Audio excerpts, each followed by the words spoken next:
Saint-Étienne a souffert. Mais Saint-Étienne a gagné, enchaînant un 11e match sans défaite en championnat grâce à son succès à Strasbourg, 0-1. L'As le doit à son latéral droit Mathieu Debuchy, venu au point de pénalty pour reprendre victorieusement un centre de Kevin Monet, paquet manqué par Romain Amouma, 82e. Mais surtout à Stéphane Ruffier, auteur de plusieurs parades décisives notamment devant Stéphane Baoken, 31e, et Dimitri Liénard, 78e. Les Verts sont 8e et n'ont plus qu'un point de retard sur la 5e place. Strasbourg reste en danger à la 16e place. Ce qu'on en retient, un but d'une recrue hivernale et un énorme Ruffier dans les cages, ça résume bien l'année 2018 des Verts. Rennes, Metz, 1-2 scotché à la 20e place depuis le 26 août, le FC Metz peut pourtant toujours croire au maintien à 5 journées de la fin.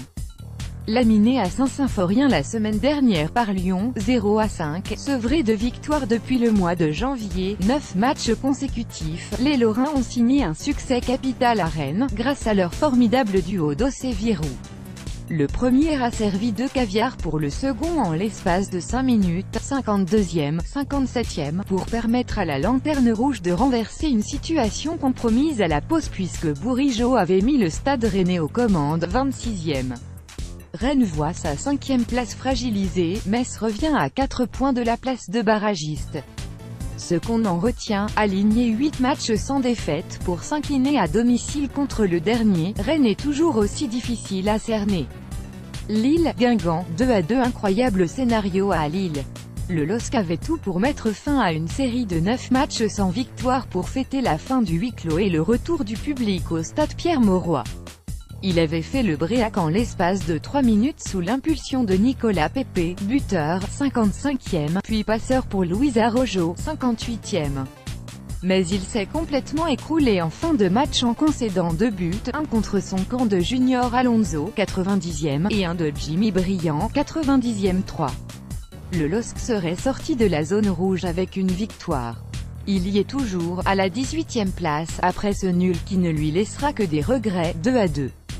Ce qu'on en retient, que c'est cruel pour Lille, mais ce scénario symbolise tellement sa saison. Jimmy Briand, Guingamp, Getty Images Nantes, Dijon, 1-1. Il fut un temps, cette saison, où le FC Nantes, à défaut d'être séduisant, savait faire son miel du minimum syndical offensif.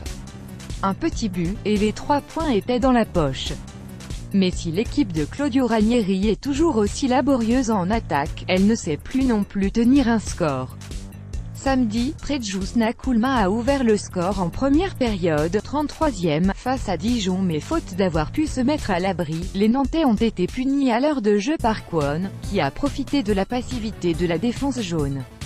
La tête d'Emiliano Sala a ensuite trouvé le poteau, 78e, mais les Bourguignons n'ont pas volé son nul.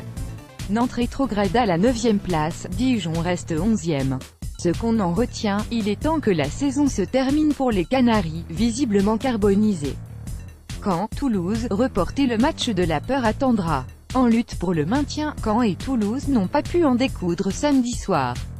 La rencontre initialement programmée à 20h a été reportée à une date ultérieure en raison des conditions climatiques délicates sur la Normandie.